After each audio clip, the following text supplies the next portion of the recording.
حاجة برسم كرة، عرضها يبقى بعرض الوش وارتفاعها ارتفاع الوش، ارتفاع الجمجمة.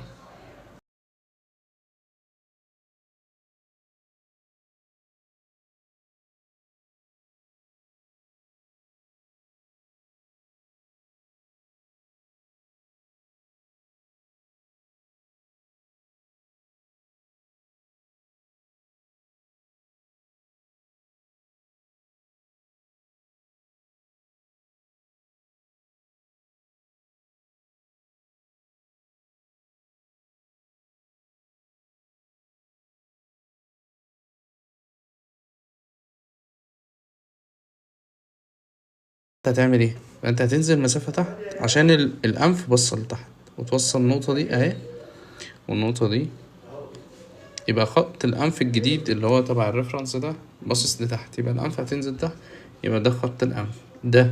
ده كان خط الأنف في الوضع الأمامي اللي هو مش باصص تحت، لكن الزاوية اللي أنا برسمها دلوقتي بص لتحت. تمام.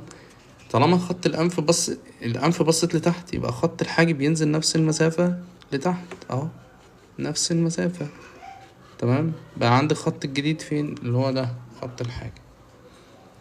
ماشي. بعد كده هاخد المسافة دي وهي نفس المسافة دي اهو، كأني خليت برضو الشعر يبص لتحت.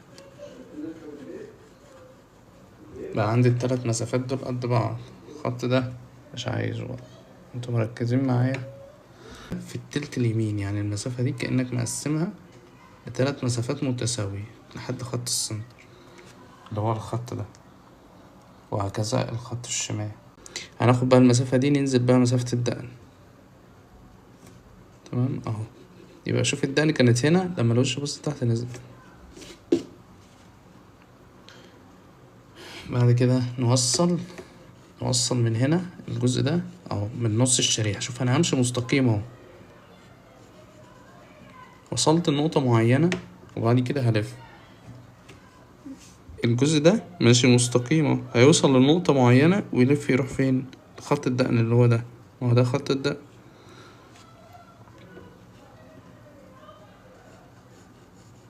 يبقى انا هفضل ماشي اهو، وبعد كده الف بقى، اروح فين؟ لنقطة الدقن.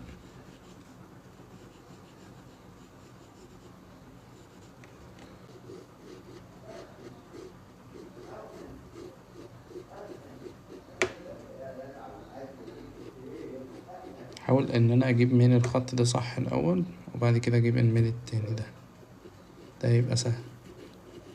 مجرد اظبط الخط ده يبقى سهل ان انا اظبط ده.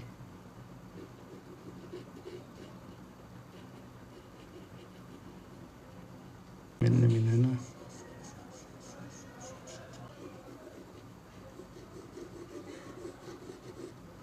لو هنرسم الودان قلنا هنرسمها من هنا، لان الخط هنا بداية الودان من تحت هنا. ارسم لازم اكون واخد الميت ده صح عشان الوجه تطلع شبهه، يعني لان الجزء ده هو اللي بيتحكم في شكل الريفرنس اللي انا برسمه. تمام. الناحية التانية هرسم الجزء ده واطلع بمين؟ بالودان. الحاجب هنا، والجزء ده الشعر من جوه. تمام. انا هلف كده واوصل لمين؟ للشعر. الناحية التانية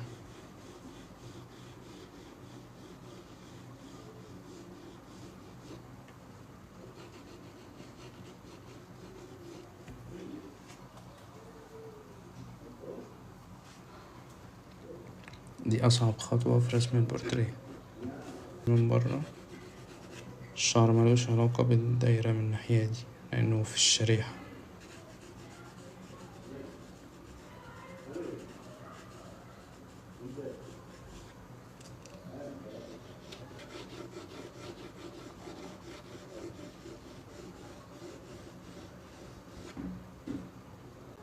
تمام. عايزين نرسم الدقن بتبقى طالعة من عند العين.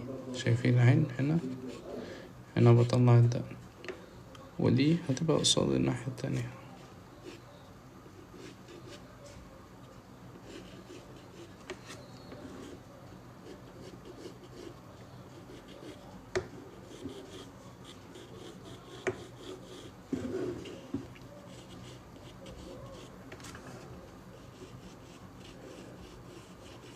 بقى التفاصيل اللي هي بتاع الشعر دي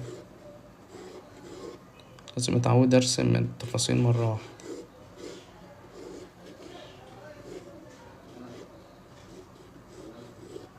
اخد القرار الاول من غير ما المس السكتش، وبعدين مين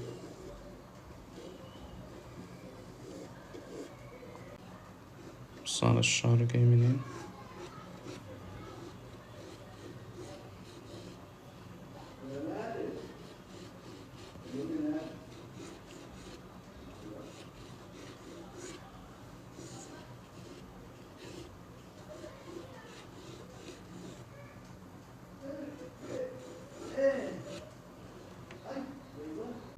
اول حاجة بنفرد عرض الانف، بفرد مسافة كده ومسافة كده. عرض الأنف ده بفرده بالنسبة لعرض الوش. يعني أنا دلوقتي ببص عشان أفرد عرض الأنف من الجناح ده للجناح ده، ببعد مسافة وابعد مسافة الناحية التانية، وأبدأ أقارن المسافة دي بعرض الوش، أشوف اللي أنا فرده ده صح ولا لأ. صح، بس كده يبقى أنا هطلع من هنا خط مستقيم عشان أروح لمين، لخط العين، وأطلع من هنا خط مستقيم عشان أروح للعين التانية. فين بقى؟ في التلت ده، في التلت اللي فوق اهو. الأنف بصة لفوق شوية، فهنرفع الخط ده، عرض الخط ده بيبقى بنص العرض ده. تمام، بعد كده أوصل دي بدي، أوصل دي بدي بس، وأجي هنا العرض هنا بيبقى قليل، أوصل دي بدي، أوصل دي بدي بس، أقوم موصل ده كده، أقوم موصل ده كده، وأقوم موصل ده كده، وأقوم موصل ده كده. أبقى أنا رسمت مين؟ رسمت ده. بص بقى بنرسم الأنف ازاي. أنا عندي نص الأنف فين أهو، نص المسافة أهي.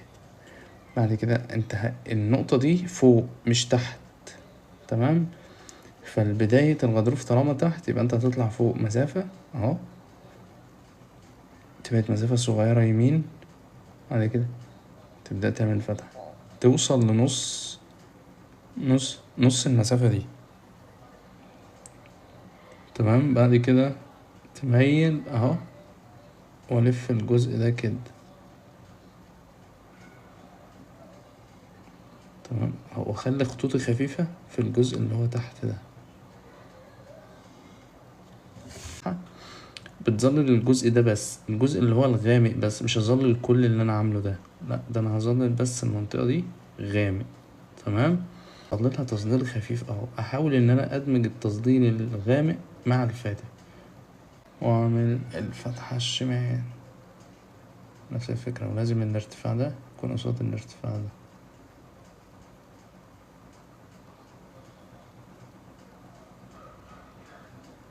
الشكل بتاعها لازم يكون نفس الشكل. بعد كده لما اجي اظلل بقى الفتحة، لا ما ظللهاش كلها غامق. بص هظلل الجزء ده اهو، نص الفتحة اللي فوق هظلله غامق، ولازم يكون معايا سن رفيع كده عشان اعرف اوصل ان انا اعمل اللي انا عايزه، اعرف اتحكم في، عشان المساحة صغيرة بس. والباقي بص تظليل فاتح، بص تظليلها فاتح، عشان انتوا بتظللوها غامقة كلكم. الجناح من على حدود الخط من تحت اهو، واطلع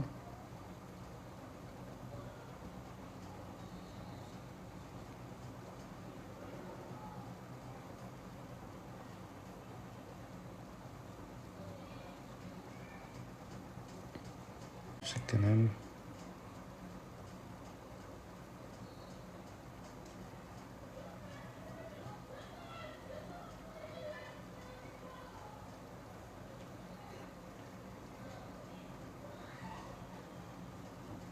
نعمل التظليل بتاعنا. هي البشرة كلها واخدة لون واحد صح، ممكن تيجي على الأنف كده كلها اهو، وتديها درجة اللي هي درجة البشرة الفاتحة. بس قبل ما نعمل كده امسح بس الخط ده عشان ما يخنقش. الخط اللي هو بالقلم اهو، تجيب درجة رفيعة، ظلل في اي اتجاه انت عايزه. تمام. عايز تظلل الوش كله بنفس الشكل ده اهو، بص ما تضغطش، هتحاول تجيب الدرجة كلها وتروح وتيجي، تروح وتيجي على الايه بالرصاص اهو، بروح واجي بروح واجي.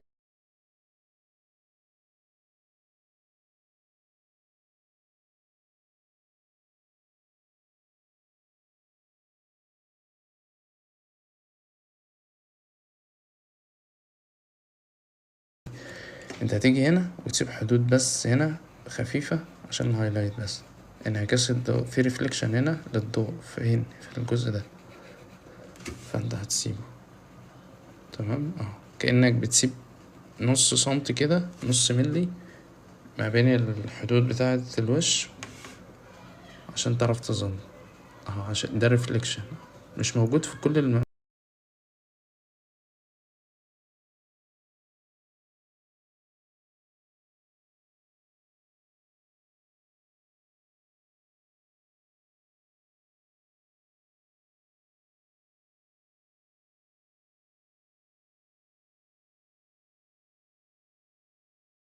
بس برمي، انا بزق وزن القلم كده كده.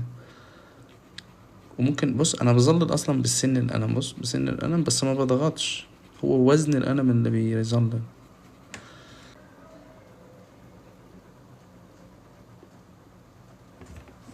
ده مش عارف. بص عايزك تتخيل الجزء اللي هو عامل زي الجزء المنخفض اللي هو ما بين الشفايف ده ارتفاعه قد ايه، وبعد كده تقدر تعمل الشفايف على طول اهو من غير ما تقيس نسب. بص من غير ما اقيس نسب اهو، عملت السبعة، انزل تحت مسافة، اعمل مين السبعة التانية، بس السبعة التانية مفرودة لتحت كده، العكس مفرودة لتحت عشان الشفايف نازلة لتحت. بعدين تبعد مسافة عشان الشفة دي، بعدين مسافة أكبر للشفة اللي تحت. تمام. عرض الفم تقريبا العرض قصاد النقطة دي هنا، ما بيبعدش عن بص ما بيبعدش عن هنا مسافة كبيرة. تمام. الأنف مبتسم لأ، مش متحرك، يبقى الخط ده يفضل مستقيم كده. الناحية التانية أمشي كده اهو، بعد كده هل الأنف مبتسم؟ لأ، يبقى مفيش تأثير، يبقى هتلاقيه مستقيم شوية واخد كيرف لفوق شوية عشان فتحة الفم بس. طالما مش مبتسم هتلاقي النقطة دي هنا ودي هنا والتانية دي قصادها. لو في ابتسامة ده بتطلع ودي بتطلع ودي بتنزل، والعكس لو هو حزين. تعالوا بقى ننزل، هننزل النقطة دي، خلي بالك عشان انت مبتعرفش تحسب مكان النزول ده كده.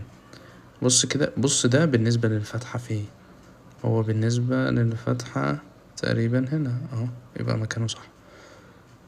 انا هنزل كده مستقيم، بص بظلل، بص مسكة القلم دي هي بتساعدك ان انت متضغطش على القلم.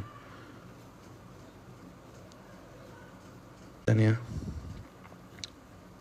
طول ما انت ماسك القلم الماسكة دي هتفضل مبتدئ في الرسم.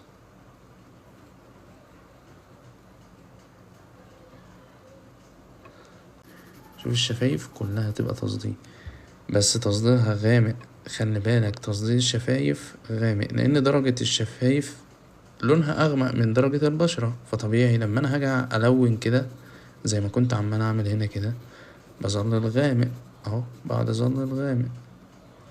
حدود الشفايف اغمق اهو من جوه مش من بره.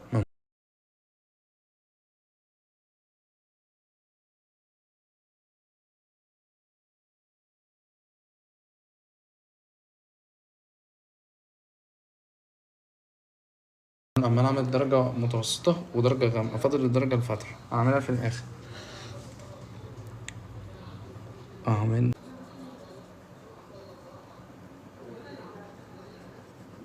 بقى نعمل المناطق الفاتحة. شوف لما تعمل بقى الإضاءة، بص بقى تبدأ تظهر معاك اهو، شوف تيجي بقى ما بين كل التشريح اللي هو في الشفة ده، تبدأ تعمل لمعة خفيفة كده، كده خطوط لمعة كده. بص كده تاني، بص تروح تقعد تعمل كده لحد ما توصل للنتيجة اللي انت عايز كله. يعني انا مش هسيح كله، انا هسيح بس الاجزاء اللي انا عايز اسيحها. الحواف مثلا من هنا،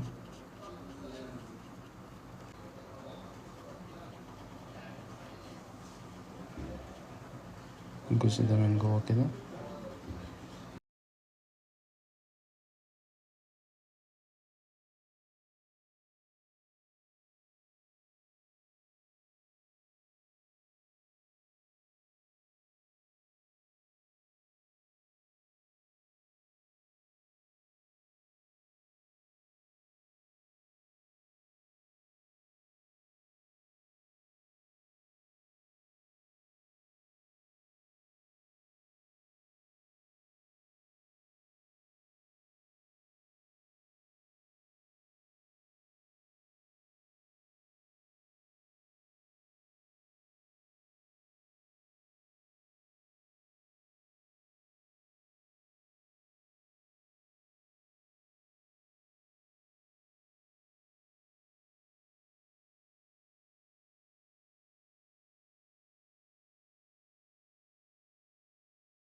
التفاصيل بتاعت شعر خفيف رفيع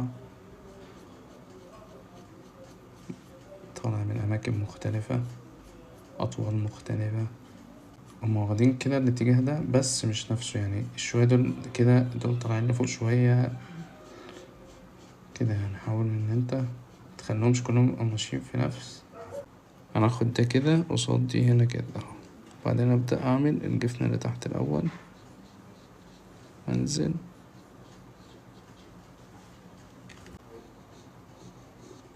تلف تطلع تلف تلف توصل للنقطة دي اهو. واسعة شوية ضيقها